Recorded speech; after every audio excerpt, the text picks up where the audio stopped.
Single লক্ষাকে হচ্ছে নখ কাটিয়ে দেবো, এই জন্য নেল কাটার আসি। মানুষের যেমন নখ কাটে হয়, কবুতরেও কিন্তু কেটে দিতে হয়। তাহলে আসুন দেখেন আমি কিভাবে কেটে দেই।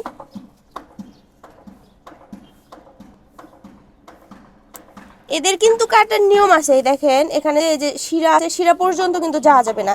তারপর এখানে যতটুকু এই যে ব্লাড ব্লাড দেখা যায়, এর আগ পর্যন্ত যতটুকু দেখা যায় না সাদা সাদা, ওখান থেকে কেটে দেবেন। বেশি কাটলে কিন্তু ঝামেলা হয়ে যাবে আর ব্লাড বের হবে।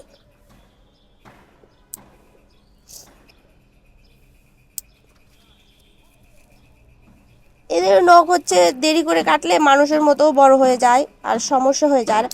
দেখেন ওর হচ্ছে আমি খাঁচার ভিতরে রাখার কারণে নখগুলো বেজে একটা নখ পড়েই গেছে। এই যে অনেক বড় হওয়ার কারণে চিকন হচ্ছে খাঁচার ভিতরে রাখা হয়, চিকন গুনার খাঁচার ভিতরে, বেঁধে দেখেন পড়ে গেছে। যদি আগে জানলে কেটে দিতাম তাহলে এরকম হতো না।